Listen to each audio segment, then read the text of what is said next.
కరుణింపుము. దేవా నన్ను కరుణింపుము.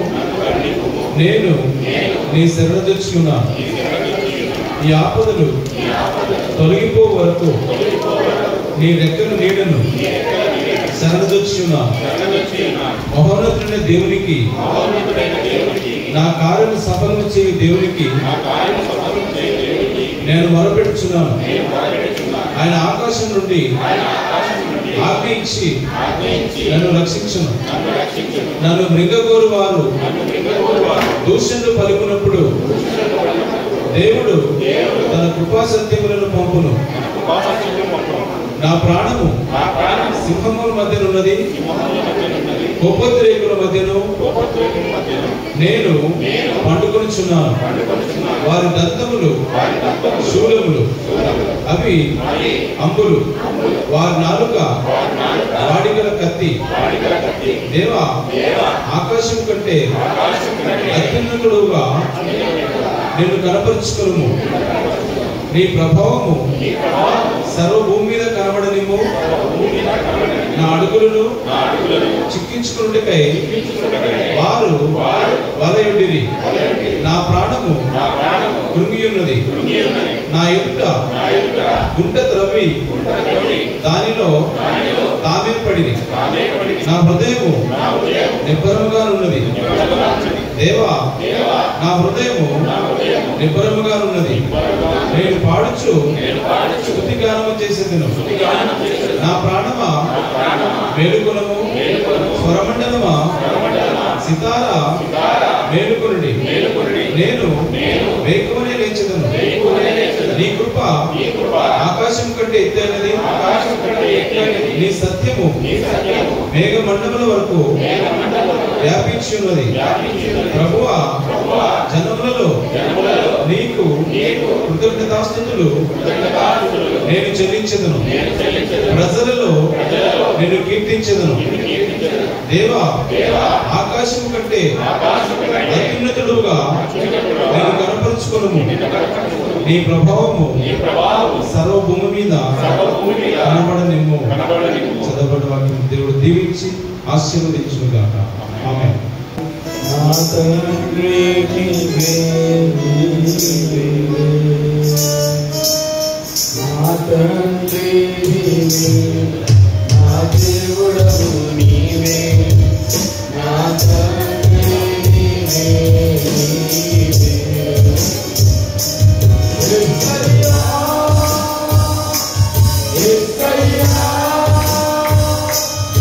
యేసయ్యా, యేసయ్యా,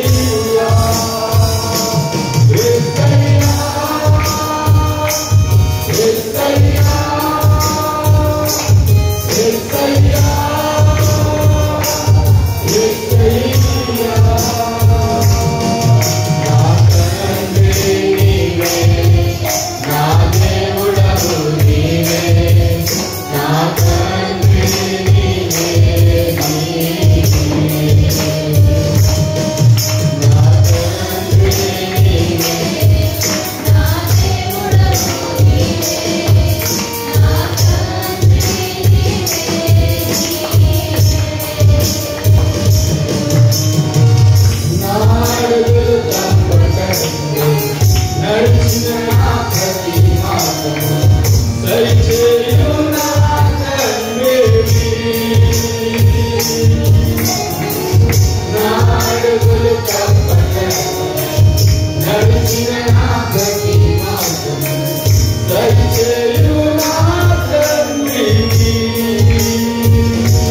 కీర్తన 2వ వచనం చదువుతున్నాం.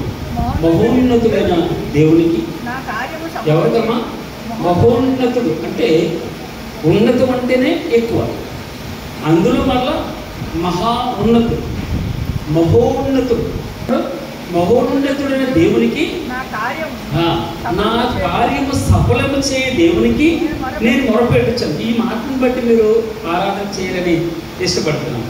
తర్వాత 2వ మాట కాదమ్మా, 8వ వచనం. నా ప్రాణమా మేలుకొనుము, స్వరమండలమా సితారా మేలుకొనుడి, నేను వేకునే లేచిదు. ఎవరి గురించి చెప్తున్నాడు భక్తులు? నా ప్రాణమా, 1 ప్రాణాన్ని మేలుకోమంటున్నాడు, 2 స్వరమండలాన్ని మేలుకోమంటున్నాడు, 3 సితారాన్ని మేలుకోమంటున్నాడు. ఎందుకు మేలుకోమన్నాడు? మీరు ఆలోచన చేయండి. 3 మేలుకోమని చెప్తున్నాడు. నేను వేకునే లేచేది. ఏమని రాయబడిందా? నేను వేకునే లేచేది అంటే భగవంతుని స్తుతించడానికి మనం ఇంకా సూర్యోదయం రాకముందే, సూర్యోదయము ఛాయలు రాకముందే మేము ఎన్ని గంటలు లేస్తాం? ఒక్కొక్కసారి 3 గంటలు లేస్తాం, 4 గంటలు లేస్తాం. అంటే అర్థం ఏంటంటే ఉదయాన్నే వేకువనే నేను లేవాలి. ఇక్కడ ఏమంటున్నాడు? 1 నా ప్రాణమా, 2 రెండవరమా స్వరమండలమా, 3 సితారా. ఉదాహరణ నా ఇల్లు ఉందండి, 3 విషయాలు. నేను లేస్తూ ఉన్నా, నాతో పాటు ఎవరు లేవాలి? నా భార్య లేవాలి, నా 2 పిల్లలు, 3 లేవాలి. నేను ఒక్కరిని లేచి ఆరాధన చేస్తే అంత ఆసక్తి ఉండదు. నేను ఒక్కరిని లేచి మోకరిల్లితే అది అంత గౌరవం ఉండదు భగవంతుడికి. ఎవరు లేవాలి? నా ప్రాణం లేవాలి, స్వరమండలం లేవాలి, సితారా లేవాలి. ఆలోచన చేయండి. ఇంటిల్లిపాది లేవాలి. ఆయన ఆరాధన చేయడానికి ఇంటిల్లిపాది రావాలి, అందరూ రావాలి అన్నాడు భగవంతుడు. ఒక డెక్క ఏమన్నాడమ్మా? మోసే అంటాడు కదా, ఒక డెక్క కూడా విడిచిపెట్టడానికి వీలేదు. అందరం వెళ్తాం. మేము మా పశువులు రావాలి, మా పిల్లలు రావాలి, ఆడవారు రావాలి, మాకున్న సమస్తం మాతో వచ్చి భగవంతుని ఆరాధన చేయాలి. నేను వేకునే లేచేది. ఏమన్నాడు భక్తులు? నేను వేకునే లేచేది నేను ఒక్కనే కాదు, నా ఇంటిల్లిపాది, నా ప్రాణమా, నా స్వరమండలమా, నా సితారా, నా సమస్తమా. ఇంకొక చోట నా సమస్తమా, నా ప్రాణమా అంటే అర్థమైందా? మొత్తం ఆపాదమస్తకం. అందుకే రోమిలికి రాసిన పత్రిక 12వ అధ్యాయంలో ఉంటుంది కదా, ఆపాదమస్తకం సజీవయాగంగా అంటే మొత్తం సమర్పించుకోవడం భగవంతునికి. ఆయనకి ఆరాధన అంటే మీరు 2-3 ఆరాధన చేస్తారు. ఎలుగెత్తి ఇక్కడ పురుషులు సహోదరులు ఆరాధన చేస్తారు. ఆరాధన ఒకరు చేసే ఆరాధన కాదు, ఆరాధన ఇండిపెండెంట్గా వ్యక్తిగతంగా నా రక్షణ, నా వ్యక్తిగత రక్షణను బట్టి మన హృదయంలో నుంచి వచ్చేటటువంటి పులకలు, మన హృదయంలో నుంచి వచ్చే నిజమైనటువంటి కృతజ్ఞత. అందుకే నేను ఒక 3 విషయాలు క్లుప్తంగా చెప్పేసి నేను ముగిస్తాను. మొట్టమొదట నేను న్యాయాధిపతులు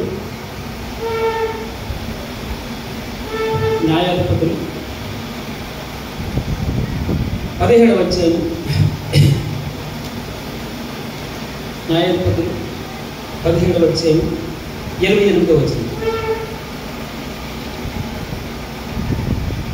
అప్పుడు సంసోను యెహోవా ప్రభువా దయచేసి నన్ను జ్ఞాపకం చేసుకొని దేవా దయచేసి ఈసారి మాత్రమే నన్ను బలపరచు. ఏమన్నాడమ్మా? అప్పుడు సంసోను, యెహోవా ప్రభువా దయచేసి నన్ను జ్ఞాపకం చేసుకొనుము. దేవా దయచేసి ఈసారి మాత్రమే నన్ను బలపరచును. భగవంతునికి ఇష్టమైనటువంటిది ఏంటంటే 51వ కీర్తనలో 17వ వచనంలో మాట్లాడుతుంది, విరిగిన మనసే దేవునికి ఇష్టమైన బలులు. దేవా, విరిగి నలిగిన హృదయమును నీవు అలక్ష్యం చేయి. నాకు బైబిల్లో చాలా ఇష్టమైనటువంటి మాట. ఏమన్నాడు ఇక్కడ? విరిగి నలిగిన హృదయం. ఏ హృదయం అనేది విరిగిపోయింది, నలిగిపోయింది. కొంతమంది తమ బాధల్ని చెప్పుకోలేనంత సమస్యలు ఉంటాయండి. ఇతరులతో పంచుకోలేనంతగా, బయటకు చెప్పుకోలేనంతగా సమస్య విరిగిపోయి నలిగిపోయి ఎవరెవరితో చెప్పలేనంతగా తాను కుమిలిపోతుంది. సంసోను బలాఢ్యుడు కదండి, బలాఢ్యుడు. అయితే ఈ రోజున ఎప్పటికప్పుడు తను ఇంకా బలం ఉందని జూలు విదిల్చుకుందాం అనుకున్నాడు. అయితే యెహోవా తనను ఎడబాసనని అతనికి ఎరుగలేదట. ఇంకా జుట్టు ఉంది, అప్పుడు గుండు కొట్టేసరికి అర్థం కాలేదు. ఇంకా జుట్టు ఉంది, బలం ఉంది, నేను విదిల్చుకోగలను, నేను ఈ తాళను తెంపగలనే అనుకుంటున్నాడు. కానీ విచిత్రం ఏంటో తెలుసా? అప్పటికి యెహోవా విడిసెనని అతనికి అర్థం కాలేదు. ఇప్పుడు 2 స్తంభాలకి ఏం చేయబడ్డాడు? తాళ్ళ చేత కట్టబడి ఉన్నాడు. 2 చేతులు విరిచేశారు, తాళ్ళతో కట్టబడి దీనంగా ఉన్నాడు. బలమైన వ్యక్తి. గాడిద ఎమికండి, గాడిద ఎమికతో 1000 మందిని చంపిన వ్యక్తి ఈ రోజున అచేతనమైనటువంటి స్థితిలో, బలం లేదు, ధైర్యం లేదు, హోపు లేదు, విరిగిపోయింది, నలిగిపోయాడు, అర్థం కానటువంటి స్థితిలో. అయినా భగవంతుని ప్రార్థన చేస్తున్నాడు. ఏమని ప్రార్థన చేస్తున్నాడు? ప్రభువా ఈసారి మాత్రమే. ఏమని రాయబడింది అక్కడ? అప్పుడు సంసోను, యెహోవా ప్రభువా దయచేసి నన్ను జ్ఞాపకం చేసుకో. దేవా దయచేసి ఈసారి మాత్రమే. చూడండి ఎంత ఆ ఆరాధన అంటే ఏమనుకున్నారమ్మా? హృదయంలో నుంచి వచ్చినటువంటి పశ్చాత్తాప పలుకులు. మనం ఆయన మీద డిపెండ్ అయ్యాము. నీవు తప్ప నాకు ఇంక లేదు ఆధారం. భక్తులు ఆరాధన చేస్తాడు, ప్రార్థన కాదు. ఆకాశం ముందు నీవు తప్ప నాకు ఎవరున్నారు ప్రభువా, నీవు నాకుండగా లోకంలో ఏది వద్దు ప్రభు. ఆరాధన, ఆయన మీద డిపెండ్ అయిపోవడం ఆరాధన. ఆరాధన ప్రభువా ఈసారి మాత్రమే. ఏమనుంది?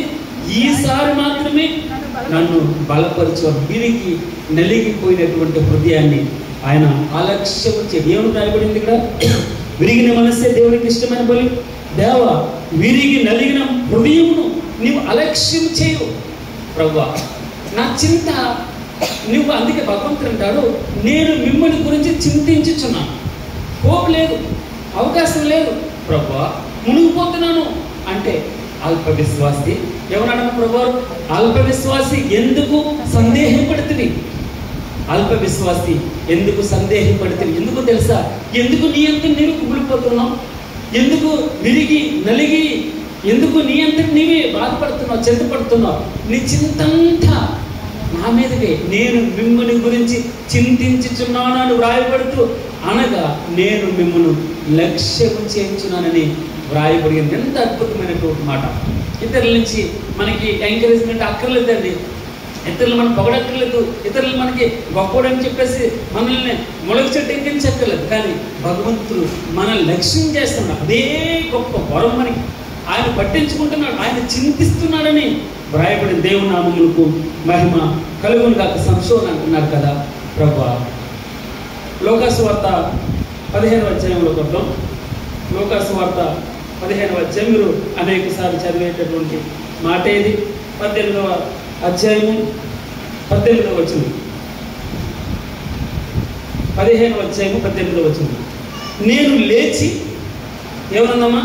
నేను లేచి నా తండ్రి యొద్దకు వెళ్ళి, తండ్రి, నేను పరలోకమునకు విరోధముగాను నీ ఎదుటను పాపము చేసేదని ఇక మీదట నీ కుమారుడను అని అనిపించుకున్నట్టుకు యోగ్యుడను కాదు. చాలు. ఏమని చెప్తున్నాడమ్మా? ప్రార్థించండి, ఆరాధన చూడండి. తన హృదయంలో వచ్చిన ఆరాధన భావం అంటే మనసు విరిగి నలిగిపోవడం, అంటే విరిగిపోయింది, నలిగిపోయింది. మనం నలిగిపోయినయ్యా, పాడైపోయిన ఎప్పుడు అంటాం? అప్పులు పాలైపోయినప్పుడు, అనారోగ్యం పాలైపోయినప్పుడు, ఎవరు మనం పట్టించుకున్నప్పుడు, మనకి కావలసినటువంటి వారు మన నుంచి దూరం అయినప్పుడు, మనం ఆప్తులుగా ఉన్నారు, వీళ్ళు లేకపోతే నేను బ్రతకలేను అని మనల్ని విడిచిపెట్టి వెళ్ళిపోయినప్పుడు మన హృదయం విరిగిపోయింది, నా మనసు నలిగిపోయింది, నా శరీరం కుళ్ళిపోయింది, నా ఇల్లు పాడైపోయింది, నేను అంతగా దుఃఖంలో ఉన్నాను, అంతగా సంతోషం నాకు లేదని ఎన్నో మాటలు మనం చెప్తాం. అయితే ఇతడు ఏముందని చెప్పండి, చిన్న కుమారుడికి మనకు తెలిసినటువంటి విషయం కదా, ఎంత ధనవంతుడు తన తండ్రి, తనకి రావాల్సిన ఆస్తిని పట్టుకుని వెళ్ళిపోయాడు, చక్కగా దుర్వ్యాపారం చేత పాడు చేసుకుని పాడైపోయి పందులు తిన్న పొట్టు దగ్గరికి వచ్చాడు, నలిగిపోయాడు అనమాట. ఆ వాసన కొడుతుంది, శరీరం దుర్భరమైనట్టు. అయ్యో, నా తండ్రి కింద ఎంతమందికి అన్నం పుష్కలంగా దొరుకుతుంది. నా మాటలు కదా, బైబిల్లో చెప్పిన మాటలు చెప్తున్నా. అన్నం పుష్కలంగా దొరుకుతుంది. ఎవరెక్కడంటే 100 మంది పరిగెట్టుకుంటూ వచ్చేవారు కదా. ఈ రోజున పందులు తినే పొట్టు నేను తినడానికి కూడా నాకు ఆ వానరు అవకాశం ఇవ్వట్లేదు.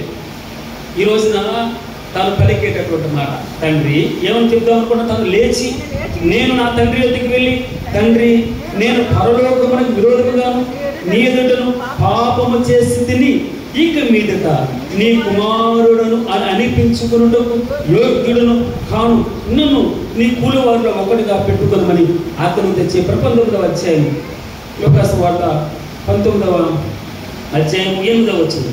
జక్కయ్య నిలువబడి, ఇదిగో ప్రభు, నా ఆస్తుల సగము పేదలకి ఇచ్చుచున్నాను. నేను ఎవరి యొద్ద నేను అన్యాయముగా దేనినైనా తీసుకుని అతనికి 4 గంటలు. స్తోత్రం ప్రభు, స్తోత్రం. విరిగిన మనస్సును ఆయన అలక్ష్యం చేసేటటువంటి దేవుడు కాదండి. మన జీవితాల్లో ఎలా అంటే మనం కష్టపడుతున్నాం, దేని విషయంలో శ్రమ పడుతున్నాం? పాపం విషయంలో శ్రమ పడకూడదు అంటాడు భగవంతుడు. యేసు విషయంలో శ్రమ పడాలి, యేసు విషయంలో శ్రమ పడాలి. మనసు మారడం, పశ్చాత్తాపం. ఈ రోజున నేను ముగిస్తున్నాను. విరిగిన మనస్సే దేవునికి ఇష్టమైన బలులు. దేవ, వీరికి నలిగిన హృదయమును నీవు అలక్ష్యము చేయు. 3 విషయాలు మనం చూసాం. సంశయం అన్ని పోగొట్టుకున్న తర్వాత బలం పోయింది, అన్నీ పోయింది. ప్రభువా, ఈ ఒక్కసారి నన్ను జ్ఞాపకం చేస్తాను. ఆ చిన్ని ప్రార్థన ఎంత అద్భుతమైనటువంటి ఆరాధన. తండ్రి, నీకు పరలోక రాజ్యం వ్యతిరేకంగా నేను పాపం చేసే, ఇక మీదట నీ కుమారుడును అని అనిపించుకున్నకు యోగ్యులు కాదయ్యా. జక్కే నిలబడి ప్రభు వారు ఏం మాట్లాడాడు, ఏం చెప్పాడో తెలియదు. జక్కే నిలవబడి ఎవరి ఎద్దునైనా నేను అన్యాయంగా దొంగిలిస్తే, తీసుకుంటే వాడిని 4 గంటలు ఇస్తా, నా ఆస్తుల సగం పేదలకి ఇస్తా. నలిగినటువంటి 3 విషయాలు మనం జ్ఞాపకం చేస్తాం. సంశోను తన పశ్చాత్తాప హృదయం, చిన్న కుమారుడు తన పశ్చాత్తాప హృదయం, చక్క ఏ విధమైనటువంటి పశ్చాత్తాప హృదయం.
మత్తయి సువార్త 14వ అధ్యాయం. మత్తయి సువార్త 14వ అధ్యాయం. ఈ మత్తయి సువార్త 14వ అధ్యాయంలో మనం 4 అంశాలు మనం చూడవచ్చు. ఈ గ్రంథం అంతా మత్తయి సువార్త 14వ అధ్యాయంలో మొత్తం 36 వచనాలు ఉన్నాయి. అయితే ఈ 36 వచనాల్లో మనం 4 అంశాలు మనం చూడవచ్చు. ఏంటా 4 అంశాలు అంటే, మొట్టమొదటిగా బాప్తిస్మం ఇచ్చు యోహాను చంపివేయడం జరిగింది. ఇది మొదటి అంశం. రెండవదిగా యేసుక్రీస్తు ప్రభువారు 5 రొట్టెలను 2 చేపలను ఆనాడు అనేక మంది ప్రజలకు ఆయన పంచిపెట్టడం జరిగింది. ఇది రెండవ సన్నివేశం. మూడవ సన్నివేశం ఏంటంటే, యేసుక్రీస్తు ప్రభువారి యొక్క శిష్యులు ఒక దోణిలో సముద్రంలో ప్రయాణం చేస్తుండగా గొప్ప తుఫాన్లు వారు ఎదుర్కొన్నారు. ఆ సమయంలో యేసుక్రీస్తు ప్రభువారు ఆ తుఫాన్లో ఆ సముద్రం మీద నడుచుకుంటూ వచ్చి వారిని రక్షించడం జరిగింది. ఇది మూడవ సన్నివేశం. 4వ సన్నివేశం ఏంటంటే, యేసు ప్రభువారు గెన్సరేతు అనే ప్రదేశానికి వెళ్ళి అక్కడ అనేక మందిని ఆయన స్వస్థపరిచినట్టు మనం చూడవచ్చు. ఆయన పరిచర్య చేసినట్టుగా మనం అక్కడ చూడవచ్చు. సో 14వ అధ్యాయంలో మొత్తం 4 సన్నివేశాలు మనం చూడవచ్చు. దాంట్లో ఒక సన్నివేశాన్ని ఈరోజు మనం ధ్యానిద్దాం. అది 3వ సన్నివేశం.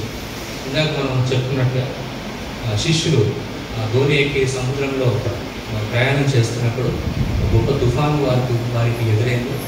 ఆ సమయంలో యేసుక్రీస్తు ప్రభువారు వారిని రక్షించడం జరిగింది. ఇది 3వ సన్నివేశం. అయితే ఈ 3వ సన్నివేశాన్ని మనం ధ్యానించక ముందు అంతకు ముందు ఉన్నటువంటి 2 సన్నివేశాలతో కలిపి 3వ సన్నివేశానికి వస్తే యేసుక్రీస్తు ప్రభువారు అక్కడ మాట్లాడినటువంటి సందర్భం మనకు అర్థమవుతుంది. మొదటి సన్నివేశం ఏంటి అని చూస్తే మత్తయి సువార్త 14వ అధ్యాయము 1వ వచనం.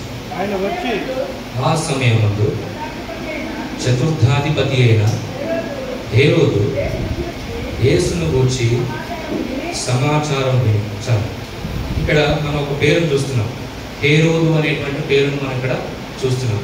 సాధారణంగా మనం క్రిస్మస్ సందర్భంలో హేరోదును గురించినటువంటి పేరును మనం వింటుంటాం. యేసుక్రీస్తు ప్రభువారిని అక్కడ చంపాలని చూసినటువంటి వ్యక్తి, జ్ఞానులతో మాట్లాడినటువంటి వ్యక్తి, అదేవిధంగా యూదుల రాజు ఎవరు అని చెప్పి గట్టిగా అరిచినటువంటి వ్యక్తి ఆ హేరోదు రాజు. అయితే ఆ హేరోదు రాజు వేరు, ఇక్కడ ఉన్నటువంటి వ్యక్తి వేరు. అయితే ఆ హేరోదు రాజు చాలా చెడ్డవాడు. అతనికి చాలామంది భార్యలు ఉన్నారు. అయితే తన రాజ్యాన్ని ఏం చేశాడంటే 4 భాగాలుగా చేశాడు. తన రాజ్యాన్ని 4 భాగాలుగా చేసి ఒక భాగాన్ని తన 3వ భార్య కుమారుడికి అతను ఇవ్వడం జరిగింది. అయితే ఇక్కడ మనం చూసినటువంటి వ్యక్తి తన కుమారుడైనటువంటి హేరోదు. అయితే ఈ హేరోదు తన తండ్రి కంటే చాలా చెడ్డవాడు. ఎందుకనంటే తన అన్నైనటువంటి ఫిలిప్పు భార్యని ఇతడు ఉంచుకున్నాడు. ఆమె చిన్నదే కాదు, ఆమెకు దాదాపు 16 సంవత్సరాల వయసు గల కూతురు కూడా ఉంది. అటువంటి సమయంలో ఆమెను తెచ్చుకొని ఇంట్లో పెట్టుకున్నాడు. ఆ సందర్భంలో బాప్తిసం ఇచ్చి యోహాను అక్కడ గట్టిగా మాట్లాడుతుండేవాడు. అంటే అరమరికలు లేకుండా, భయం లేకుండా అన్నాడు. అక్కడ బాప్తిసం ఇచ్చి యోహాను మాట్లాడుతుండేటువంటి వాడు. ఆ సందర్భంలో ఈ హేరోదు రాజుని హెచ్చరిస్తాడు, తిడతాడు ఒక విధంగా. నీకు బుద్ధి ఉందా లేదా? నీ అన్న భార్యను తెచ్చి ఇంట్లో పెట్టుకున్నావు. వరుసకు తను నీకు వదినవుతుంది. ఇది న్యాయం కాదు. నువ్వు వ్యభిచారం చేస్తున్నావు అని చెప్పి గట్టిగా బెదిరించినప్పుడు ఆయన మొట్టమొదటిగా భయపడతాడు. రెండవదిగా ఆయన కోపం కూడా వస్తుంది. కానీ అక్కడ తనకు భయమే డామినేట్ చేస్తుంది. ఎందుకంటే ఆ సమయంలో అక్కడ ఉన్నటువంటి ప్రజలందరూ బాప్తిసం ఇచ్చి యోహాన్ని ఒక సువార్థికుడిగా అని అనుకుంటున్నారు, ఒక బోధకునిగా అని చెప్పి అనుకుంటున్నారు.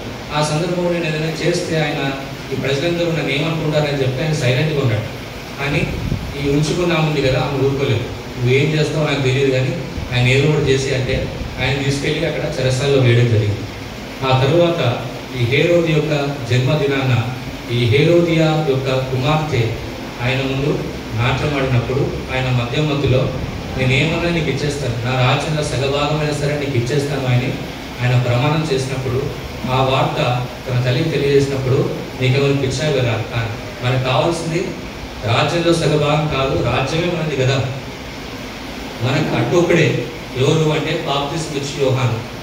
అతని తల ఆ రాజుని అడగమని చెప్పినప్పుడు ఆమె ఆ హేరోదు రాజుని అడిగినప్పుడు ఆ బండ్రోతులు బాప్తిసం ఇచ్చి యోహాను తలను ఒక పల్లెలో పెట్టి తీసుకొస్తారు. ఇది 2వ సన్నివేశం. 3వ సన్నివేశానికి మనం వెళ్తే మత్తయి సువార్త 14వ అధ్యాయము 13వ వచనం. యేసు ఆ సంగతి విని ధోని ఎక్కి అక్కడి నుండి అరణ్య ప్రదేశమునకు ఏకాంతముగా వెళ్ళను. సరే, ఇక్కడ ఏం చూస్తున్నామంటే యేసు ఆ సంగతి విని, ఏ సంగతి? బాప్తిసం ఇచ్చి యోహాను చనిపోయారు అనేటువంటి సంగతి విని అక్కడి నుండి అరణ్య ప్రాంతమునకు ఏకాంతంగా వెళ్ళాలని అనుకున్నాడు. అంటే వీళ్ళు సముద్రానికి ఒక వైపు ఉన్నారు. ఆ సముద్రం దాటి, అంటే శిష్యులందరూ వీళ్ళు ఇక్కడే ఆగండి, నేను ఆ సముద్రం అటువైపు ఉన్నటువంటి ఆ అరణ్య ప్రదేశానికి నేను ఏకాంతంగా వెళ్తానని చెప్పి యేసుక్రీస్తు ప్రభువారు అక్కడ అంటున్నాడు. ఎందుకు ఆ మాట ఆయన అరణ్య ప్రదేశం ఏకాంతంగా వెళ్ళను అనేటువంటి మాట మనం ఏ విధంగా అర్థం చేసుకోవచ్చు అంటే, సాధారణంగా మన జీవితంలో ఏదైనా చెడు వార్త విన్నప్పుడు దాన్ని మనం ఏ విధంగా మనం జీర్ణించుకోవాలో మనకు తెలియదు, ఏ విధంగా అంగీకరించాలో మనకు తెలియక మనం ఒక మూలకెళ్ళి సైలెంట్గా కూర్చొని పోవాలనుకుంటాం. కానీ యేసుక్రీస్తు ప్రభువారు అక్కడ అలా అనుకోలేదు. కానీ ఏం చేశాడంటే, అరణ్య ప్రాంతంలో, సముద్రం అవతల ఉన్నటువంటి అరణ్య ప్రాంతంలో ఏకాంతంగా వెళ్ళాలని అనుకున్నాడు. ఎందుకు అనుకున్నాడంటే, అక్కడ బహుశా యేసుక్రీస్తు ప్రభువారు బాధలో ఉన్నాడు, చింతలో ఉన్నాడు, ఆయన హృదయం అంతా బాధతో నిండిపోయిందేమో. ఎందుకు అంటే, బాప్తిస్మం ఇచ్చే యోహాన్ని అక్కడ చంపివేశారు. ఆయన చనిపోయాడు అనేటువంటి బాధను యేసుక్రీస్తు ప్రభువారు అక్కడ కలిగి ఉన్నాడు. ఎందుకు అని మనం ఆలోచిస్తే, బాప్తిస్మం ఇచ్చే యోహాన్ని చనిపోతే ఎక్కడికి వెళ్తారో దేవునికి తెలియదా? తెలుసు కదా. బాప్తిస్మం ఇచ్చే యోహాన్ని చనిపోతే దేవుడి దగ్గరికి వెళ్తాడు, నిత్యత్వంలోకి వెళ్తాడు, పరదేశంలో ఉంటాడు, ఆయన సేఫ్ ప్లేస్లో ఉంటాడు కదా బాప్తిస్మం ఇచ్చే యోహాను. అయినా సరే యేసుక్రీస్తు ప్రభువారు ఇక్కడ బాధపడుతున్నారు, చింత కలిగి ఉన్నాడు, స్ట్రెస్లో ఉన్నాడు. ఎందుకు అని అంటే, మన జీవితంలో కూడా మనం స్ట్రెస్లో ఉంటాం, ఇబ్బందుల్లో ఉంటాం. కొన్ని పరిస్థితుల్లో మనకు ఏం చేయాలో కూడా మనం అర్థం కాని సిచ్యువేషన్లో మనం ఉంటాం. అలాంటి సందర్భంలో మనం యేసుక్రీస్తు ప్రభువారి దగ్గరికి వెళ్ళి మనం ఆ మాటను చెప్పుకోగలం, ఆయన అర్థం చేసుకోగలడు, మన బాధను, మన కష్టాన్ని ఆయన అర్థం చేసుకోగలడు. ఈరోజు మనం ఏదైతే కష్టాల గుండా, శ్రమల గుండా మనం వెళ్తున్నామో, యేసుక్రీస్తు ప్రభువారు మనకంటే ముందుగా అదే మార్గం గుండా మనకంటే ముందుగా ఆయన వెళ్ళాడు. కనుక మనం ఎప్పుడైతే మనం యేసుక్రీస్తు ప్రభువారిని అడుగుతామో, ప్రభువా నాకు టెన్షన్గా ఉంది ప్రభువా, నేను ఈ సందర్భంలో నాకు ఎలా రియాక్ట్ అవ్వాలో నాకు అర్థం కావట్లేదు అని మనం దేవుడిని వేడుకున్నప్పుడు ఆయన మనకు ఏం చెప్తాడంటే, సరే నేను కూడా అదే సిచ్యువేషన్ కూడా నేను నీకంటే ముందుగా నేను వెళ్ళాను, నీకు సమాధానం నేను అనుగ్రహించగలను అని చెప్పి యేసుక్రీస్తు ప్రభువారు అక్కడ మాట్లాడగలరు. ఆ తర్వాత చూస్తే యేసుక్రీస్తు ప్రభువారు ఆ అరణ్య ప్రాంతానికి వచ్చారని చెప్పి ఆ సమీప గ్రామస్తుల ప్రజలందరికీ తెలియడం జరిగింది. అప్పుడు వారందరూ గుంపులుగా కొన్ని వేల మంది యేసుక్రీస్తు ప్రభువారి దగ్గరకు నడుచుకుంటూ వెళ్ళారు. ఎందుకోసం అంటే, వారికి ఉన్నటువంటి అవసరతల గురించి, వారికి ఉన్నటువంటి ఇబ్బందుల గురించి యేసుక్రీస్తు ప్రభువారు అక్కడ ఏమన్నా ఆటంకపరిచారా వారిని అంటే లేదు. 14వ అధ్యాయము 14వ వచనాన్ని మనం ఒకసారి చూసుకున్నట్లయితే, ఆయన వచ్చి ఆ గొప్ప సమూహమును చూచి వారి మీద కనికరపడి వారిలో రోగులైన వారిని స్వస్థపరిచారు. చాలా ఇక్కడ ఏం చేస్తున్నాడు యేసుక్రీస్తు ప్రభువారు? అక్కడ అనేక మంది ప్రజలు ఆయన దగ్గరికి వచ్చినప్పుడు ఆయన వారి మీద కనికరపడి ఆయన వారిని స్వస్థపరిచను అనేటువంటి మాట. ఆయన స్వస్థపరిచాడు. ఆ తర్వాత ఆయన వారికి బోధించడం ప్రారంభించాడు. అలా బోధిస్తూ ఉండగా సాయంత్రం అయిపోయింది. శిష్యులు ఆయన దగ్గరికి వచ్చి, ప్రభువా సాయంత్రం అయిపోయింది, ఈ ప్రజలను సమీప గ్రామంలోకి వెళ్ళనివ్వండి, వారు ఏమన్నా కొనుక్కొని తింటారు అని చెప్పి శిష్యులు అన్నప్పుడు యేసుక్రీస్తు ప్రభువారు అంటారు, మీరే వారికి ఏమన్నా భోజనం సిద్ధపరచండి అని చెప్పి యేసుక్రీస్తు ప్రభువారు అక్కడ మాట్లాడతారు. వారి దగ్గర ఉన్నటువంటి 5 రొట్టెలను 2 చేపలను యేసు ప్రభువారి దగ్గరికి తీసుకొచ్చినప్పుడు ఆయన వాటిని దీవించి అనేక మంది ప్రజలకు, దాదాపుగా ఇక్కడ 5,000 మంది పురుషుల నుండి 20,000 మంది ప్రజలకు ఆయన భోజనము అందించినట్టుగా మనం ఇక్కడ చూడవచ్చు. ఇది 2వ అంశం. 3వ అంశానికి మనం వెళ్ళినట్లయితే 14వ అధ్యాయము 22వ వచనం. వెంటనే ఆ జన సమూహములను తాను పంపువేయినంతలో తన శిష్యులు దోణి ఎక్కి తనకంటే ముందుగా అద్దరికి వెళ్ళవలనని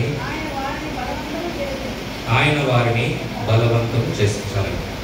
ఇక్కడ ఈ వాక్యంలో మనం ఏం చూస్తున్నామంటే, యేసుక్రీస్తు ప్రభువారు ఇక్కడ బలవంతం చేశారు. అంటే దీనికి అర్థం ఏంటంటే, శిష్యులు యేసుక్రీస్తు ప్రభువారిని విడిచి వెళ్ళం అని చెప్పి అక్కడ శిష్యులు అంటున్నారు. మేము నిన్ను విడిచి వెళ్ళలేం ప్రభువా అని చెప్పేసి శిష్యులు అంటుంటే యేసుక్రీస్తు ప్రభువారు ఏమంటున్నారు, లేదు వెళ్ళండి అని చెప్పి ఇక్కడ వారిని బలవంతంగా వారిని పంపించేస్తున్నారు. ఒక రకంగా చెప్పాలంటే గద్దించి ఉండవచ్చు, బెదిరించి ఉండవచ్చు, నా దగ్గర నుంచి వెళ్ళండి అని చెప్పేసి. ఎందుకు శిష్యులు అక్కడ యేసుక్రీస్తు ప్రభువారిని విడిచి వెళ్ళలేని పరిస్థితి ఎందుకు ఉంది అని చెప్పి మనం ఒకసారి ఆలోచిస్తే ఇక్కడ 2 విషయాలు మనం గమనించవచ్చు. ఏంటి ఆ 2 విషయాలు అంటే, ఒకటి భయం, రెండవది భరోసా. భయం ఎందుకంటే అక్కడ ఆల్రెడీ బాప్తిస్మం ఇచ్చి యోహాన్ని చంపివేశారు. సో నెక్స్ట్ చంపబడబోయే వ్యక్తి ఎవరు అని చెప్పి శిష్యులకు ఇక్కడ భయం ఉన్నట్టుగా మనం చూడవచ్చు. రెండవదిగా భరోసా ఏంటంటే, యేసుక్రీస్తు ప్రభువారు తన దగ్గర ఉన్నటువంటి 5 రొట్టెలను 2 చేపలను అక్కడ అనేక వేల మందికి యేసుక్రీస్తు ప్రభువారు పంచిపెట్టారు. అయితే యేసుక్రీస్తు ప్రభువారి దగ్గర ఒక్క రొట్టె ముక్క ఉన్నా కానీ అది అందరికీ పంచిపెట్టగలడు అనేటువంటి భరోసా శిష్యులకు ఉంది. కనుక 2 కారణాల వల్ల, మొదటి సన్నివేశంలో భయం కలిగింది, రెండవ సంఘటనలో అక్కడ భరోసా శిష్యులకు దొరికింది. కనుక యేసుక్రీస్తు ప్రభువారిని నేను విడిచిపెట్టి వెళ్ళినయ్యా అని చెప్పి ఈ శిష్యులు అన్నప్పుడు వారిని బలవంతంగా యేసుక్రీస్తు ప్రభువారు పంపించి వేశాడు. ఎక్కడికి? దోణికి మీరు అద్దరికి ఉన్నటువంటి ప్రాంతానికి మీరు వెళ్ళండి అని చెప్పి యేసుక్రీస్తు ప్రభువారు పంపివేశారు. అయితే ఇక్కడ క్వశ్చన్ ఏంటంటే, యేసుక్రీస్తు ప్రభువారు బలవంతంగా ఆయన సముద్రంలో మీరు వెళ్ళండి దోణి ఎక్కి అని చెప్పాడు శిష్యులకి. కానీ ఆ సమయంలో తుఫాను వస్తుందని తెలియదా యేసుక్రీస్తు ప్రభువారికి? తెలుసు కదా, పంపించింది ఆయనే. తుఫాను వస్తుందని తెలుసు యేసుక్రీస్తు ప్రభువారు. అయినా సరే యేసుక్రీస్తు ప్రభువారు ఆ తుఫాన్లోకి పంపించారు. అయితే మనం ఒకసారి ఆలోచన చేస్తే ఈ విశ్వంలో ఏది కూడా దేవుని అధికారానికి మించి జరగలేదు. సమస్తము ఆయన అధికారానికి మించి ఒక్కి ఉంది. ఆయన అధికారాన్ని ఒప్పుకోని వ్యక్తి ఎవరైనా ఉన్నారంటే అది కేవలం మనిషి మాత్రమే. యోనా గారిని ఒకసారి, యోనా కథను మనం ఒకసారి జ్ఞాపకం చేసుకున్నట్లయితే అక్కడ సమస్తము ఆయన అధికారానికి ఒప్పుకున్నది. అక్కడ తుఫాను కానీ, భూకంపం కానీ, వరదలు కానీ సమస్తము రమ్మంటే వచ్చేసింది, తిమింగలం వచ్చేసింది. ఆయన్ని, యోనా గారిని దెబ్బ తగలకుండా మింగేయంటే మింగేసింది. 3 రోజుల తర్వాత నువ్వు కక్కేయంటే కక్కేసింది. ఆయన తన కడుపులో అరగకుండా 3 రోజులు ఉంచుకోమంటే ఉంచుకుంది. అలాగే చెట్టు రాయంటే వచ్చేసింది, కాయ రమ్మంటే వచ్చేసింది, పురుగు వెళ్ళమంటే వెళ్ళింది, పురుగు కొరికేయంటే కొరికేసింది. సమస్తము అక్కడ దేవుని మాట వినది. కానీ ఆయన మాటను అంగీకరించిన ఒకడే ఒక వ్యక్తి, ఎవరు అంటే యోనా. అయితే మన జీవితంలో కూడా ఇబ్బందులు ఉంటాయి, ఇరుకులు ఉంటాయి, శ్రమలు ఉంటాయి, కష్టాలు ఉంటాయి. ఇవన్నీ మన జీవితంలో కూడా ఒక తుఫాను వలె మనకు కనిపిస్తుండవచ్చు. అయితే యేసుక్రీస్తు ప్రభువారికి తెలియదా ఇలాంటి పరిస్థితులు మన జీవితంలో ఉన్నాయి అని చెప్పేసి? మనకు పంపించింది ఎవరు? ఇక్కడ యేసుక్రీస్తు ప్రభువారే అలాంటి సమస్యలను మనకు కలిగజేశాడు. ఎందుకు అంటే 3 కారణాలు ఉన్నాయి. మొదటి కారణం ఏంటి అంటే, మనం ఏదైనా తప్పు చేస్తామనుకో, మనం తప్పు చేసినందుకు మన జీవితంలో తుఫాను వంటి పరిస్థితులు మనం ఎదుర్కొంటున్నాము. అలాంటి పరిస్థితుల్లో దేవుడు మనం శిక్షించడానికి కాదు, దేవుడు మన జీవితంలో క్రమశిక్షణ జీవితం జీవించాలని చెప్పి దేవుడు ఆశ కలిగి ఉన్నాడు. దావీదు తన జీవితంలో పక్కదారి పట్టాడు. ఏం చేసి? బెత్షెబా దగ్గరికి వెళ్ళి పక్కదారి పట్టాడు. దేవుడు ఒక దెబ్బ కొట్టినప్పుడు ఏమైంది? తన పాపాన్ని అంగీకరించాడు. అదేవిధంగా సంసోను పక్కదారి పట్టాడు. ఏం చేసి? దలైలా దగ్గరికి వెళ్ళి పక్కదారి పట్టాడు. దేవుడు ఒక దెబ్బ కొట్టినప్పుడు గుర్తొచ్చిన ప్రభు అన్నాడు. అయితే మన జీవితంలో కూడా మనం తప్పులు చేస్తుంటాం, కానీ ఇంకొకరితో మనం షేర్ చేసుకోలేము, చెప్పుకోలేము మన తప్పులు. మనం ఇంకొకరితో షేర్ చేసుకునే అవసరం లేదు, కానీ దేవునితో మనం సెటిల్ చేసుకుంటే సరిపోతుంది. ఏ విధంగా మనం సెటిల్ చేసుకోవాలంటే, దేవుడు నా జీవితంలో నేను తప్పు చేశాను, నా జీవితంలో క్రమశిక్షణ కావాలి. సో నా క్రమశిక్షణ కొరకు దేవుని కనికరం కొరకై మనం ఆయన వేడుకుందాం. దావీదు చేసినదే. కీర్తన గ్రంథం 51వ అధ్యాయం అంతా కూడా దేవుడు అక్కడ దావీదు దేవుని దగ్గర కనికరం గురించి ఆయన వేడుకున్నాడు. 32వ అధ్యాయం అంతా కూడా దావీదు తను చేసిన పాపాన్ని బట్టి దేవుని దగ్గర కనికరం కోసం ఆయన వేడుకున్నాడు. సంసోను తాను ప్రార్థిస్తాడు, దేవా నాకు కనికరం దయచేయి ప్రభువా, దేవాన్ని శక్తిని దయచేయి ప్రభువా అని అక్కడ సంసోను ప్రార్థించగా దేవుడు అతనికి శక్తి దయచేస్తాడు. దేవుడి దగ్గర కనికరం కోసం మనం వెతకాలి. దేవా నేను తప్పు చేశాను, నా జీవితంలో క్రమశిక్షణ కావాలి, కనుక నాకు నీ కనికరాన్ని నాకు దయచేయి ప్రభువా అని మనం వేడుకోవాలి. రెండవదిగా చూస్తే, రెండవ కారణం తుఫాన్ వంటి పరిస్థితులకు మన జీవితంలో రెండవ కారణం ఏంటంటే దేవుని యొక్క కాపుదల కొరకు. ఎగ్జాంపుల్గా మనం చూసినట్లయితే ఒక చెవుడు మూగా ఉన్నటువంటి వ్యక్తి ఒక రోడ్డుపై నడుచుకుంటూ వెళ్తున్నాడు. అయితే ఒక పక్క నుంచి ఒక వెహికల్ వస్తుంది, అతను వినపడదు. అయితే పక్కన ఉన్నటువంటి వ్యక్తులు దాన్ని గమనించి వెనక నుంచి తోస్తే ఆయన ముందుకెళ్ళి పడిపోయాడు. అయితే తనకు దెబ్బ తాకింది. ఆయన గట్టిగా ఆయన వైపు చూసి ఎందుకు నన్ను కొట్టావు, ఎందుకు నన్ను తోసావని చెప్పి ఆయన కోపం వచ్చి అరిచాడంటే ఆయన సైగ చేస్తూ చెప్పాడు. అప్పుడు అంటాడు, నేను తోసలేకపోతే నువ్వు చనిపోయేటువంటి వాడు. దేవుడు కూడా అదే అంటాడు, నేను నిన్ను తొయ్యకపోతే నువ్వు చచ్చునేటువంటి వాడివి అని చెప్పి దేవుడు మనతో మాట్లాడుతున్నాడు. పౌలు జీవితాన్ని మనం ఒకసారి జ్ఞాపకం చేసుకున్నట్లయితే పౌలు తన జీవితంలో అద్భుతమైనటువంటి పరిచర్యను అక్కడ జరిగించాడు. ఆయన ప్రార్థిస్తే అనేక మంది స్వస్థతలు చేకూర్చడం జరిగింది ఆయన ప్రార్థిస్తే. కానీ పౌలు జీవితంలో దేవుడు ఒక ముళ్ళును అనుగ్రహించాడు, ముళ్ళును పెట్టాడు. ఎందుకు ప్రభువా ఈ ముళ్ళు అని చెప్పి దేవుడిని అడిగినప్పుడు ఈ ముళ్ళు నీకు మంచిది అంటాడు. ఎందుకు అంటే రెండు కారణాలు. ప్రజలందరూ ఏమనుకుంటారంటే నువ్వే దేవుడు అని అనుకుంటారు ఈ ముళ్ళే లేకపోతే. రెండో కారణం ఏంటంటే నాకు దేవుడు అవసరం లేదని చెప్పి నువ్వు అనుకుంటావు. సో ఈ రెండు కారణాల వల్ల నీ జీవితంలో ఈ ముళ్ళు ఉంచాను అన్నప్పుడు సరే ప్రభు అని చెప్పి ఒప్పుకుంటాడు. సో మన జీవితంలో తుఫాను వంటి పరిస్థితుల కారణాలు రెండవదిగా ఏం చూస్తాం మనం, దేవుని యొక్క కాపుదల. అయితే పౌలు ఇక్కడ ఏమనుకుంటాడంటే నీ కాపుదల కొరకే, దేవుని యొక్క కాపుదల కొరకే మనం దేవుని యొక్క కృపను మనం వేడుకోవాలి. మొట్టమొదటిగా క్రమశిక్షణ కొరకు దేవుని యొక్క కనికరాన్ని మనం కోరుకోవాలి. దేవుని యొక్క కాపుదల కొరకు దేవుని యొక్క కృపను మనం వెతకాలి. మూడవదిగా చూస్తే తుఫాను వంటి పరిస్థితులకు కారణం, మూడో కారణం ఏంటని మనం ఆలోచిస్తే కిరీటం కొరకు. దేవుడు మనల్ని అత్యధికంగా ఆశీర్వదించాలనుకుంటాడు, దీవించాలనుకున్నాడు. అలాంటి సందర్భంలో కూడా దేవుడు మన జీవితంలో తుఫాను వంటి పరిస్థితులు రప్పించవచ్చు. ఎగ్జాంపుల్ ఏంటంటే యోబుని మనం ఒకసారి జ్ఞాపకం చేస్తున్నట్లయితే తన జీవితంలో సర్వం కోల్పోయాడు యోబు.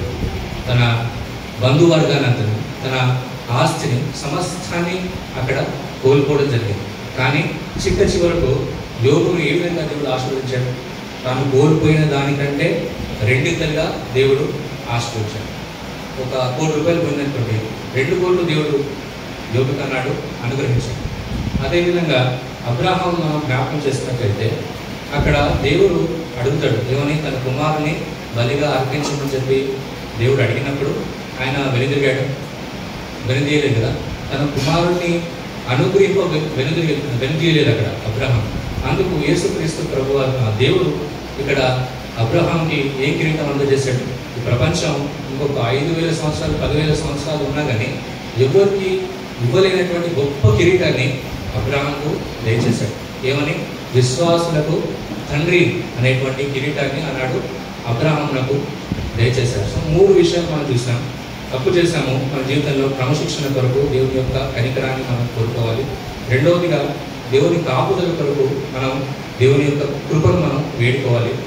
ఒకవేళ మన జీవితంలో తుఫాను వంటి పరిస్థితులు దేవుడు ఒక కిరీటాన్ని ఆశీర్వదించాలని కోరుకున్నప్పుడు, దేవుని యొక్క ఆశీర్వదించాలనుకున్నప్పుడు అక్కడ మనం దేవుని యొక్క కనుదృష్టిని మనం వేడుకోవాలి. ఆ తర్వాతి వచనాన్ని మనం చూసినట్లయితే మత్తయి సువార్త 14వ అధ్యాయము 23వ వచనం. ఆయన ఆ జనసమూహములను పంపివేసి ప్రార్థన చేయుటకు ఏకాంతంగా కొండ ఎక్కిపోయి సాయంకాలం అయినప్పుడు ఒంటరిగా ఉండదు. ఇక్కడ యేసుక్రీస్తు ప్రభువారు ఆ జనసమూహం అందరినీ పంపివేశాడు. ఆయన దేవుడితో ఏకాంతంగా ప్రార్థనలో ఉండాలని చెప్పి యేసుక్రీస్తు ప్రభువాడు ఇక్కడ ఆశ కలిగి ఉన్నాడు. అయితే ఈ మాట కొంచెం మనం ఏం నేర్చుకోవాలంటే, యేసుక్రీస్తు అంటే దేవుడితో మనం ప్రార్థనా జీవితం, ప్రార్థన సహవాసాన్ని దేవుడితో కలిగి ఉండాలని చెప్పి దేవుడు ఈ వాక్యం ద్వారా మనతో మాట్లాడుతున్నాడు. అయితే యేసుక్రీస్తు ప్రభువారు ఏమని ప్రార్థన చేస్తుంటాడు అక్కడ, ఎందుకంటే శిష్యులను ఆయన తుఫాన్లో పంపించింది. ఆయన ఆ తర్వాత తుఫాను పంపించింది కూడా యేసు ప్రభువే.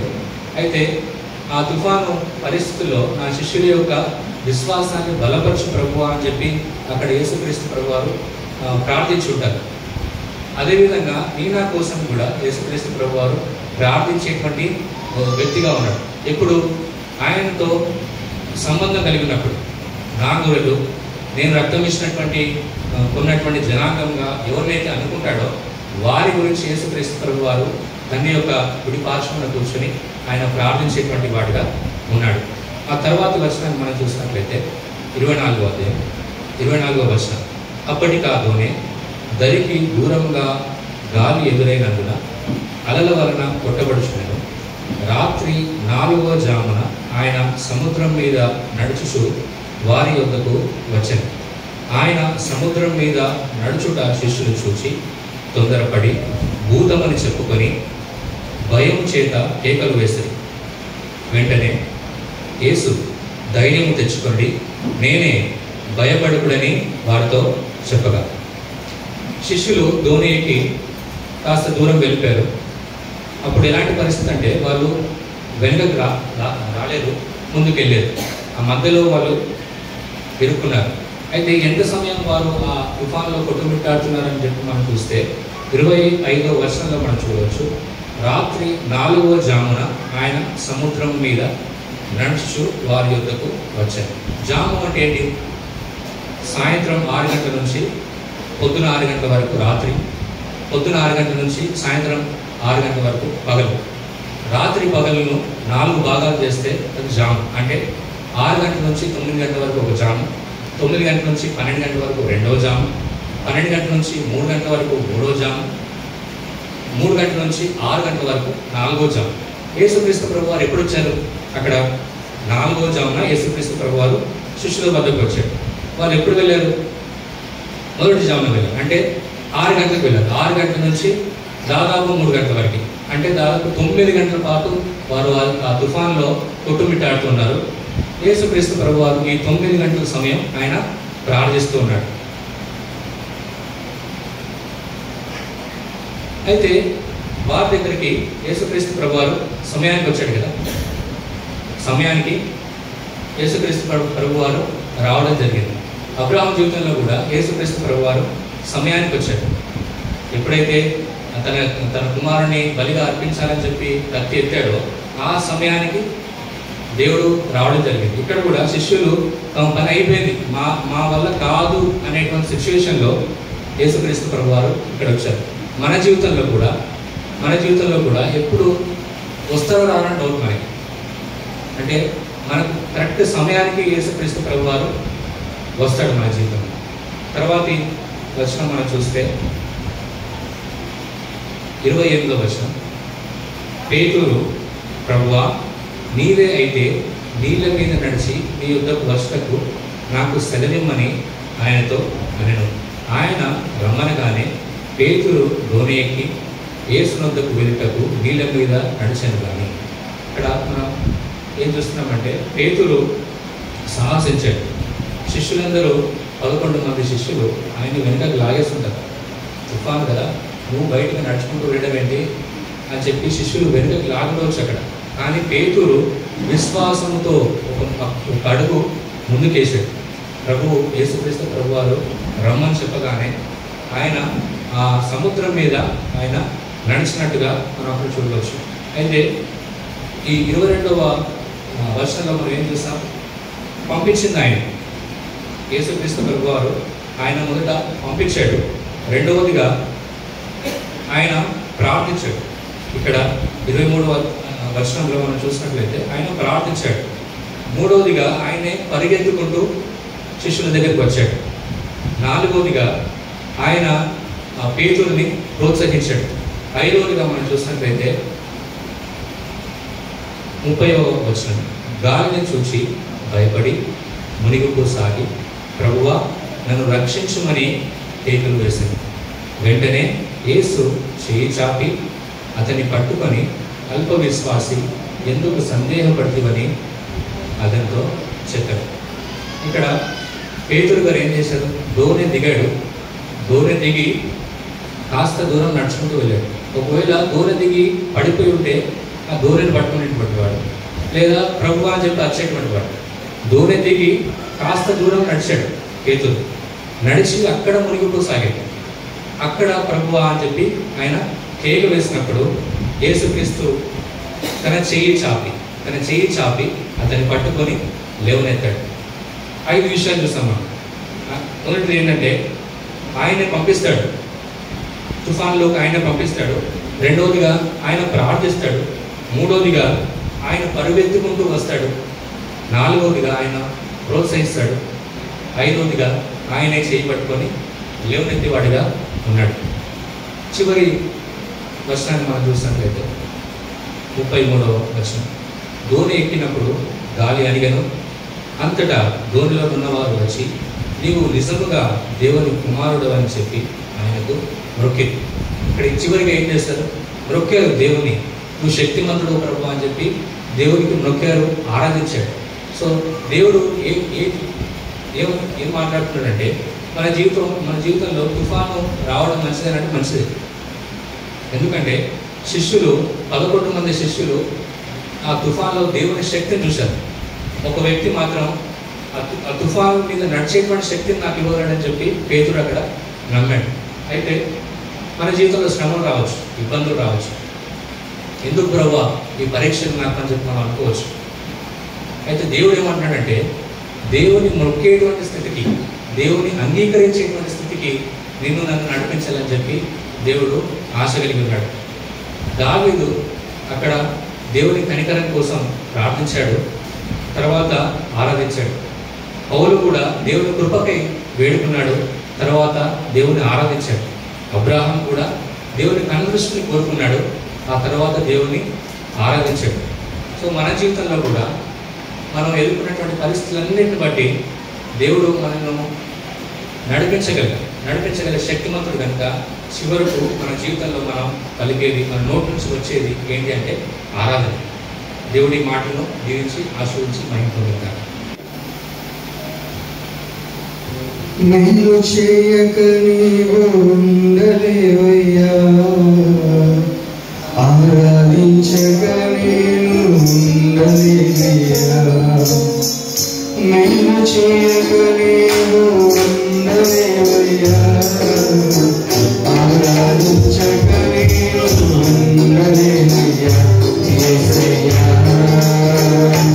యేసయ్యా యేసయ్యా యేసయ్యా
చేయగలిగిన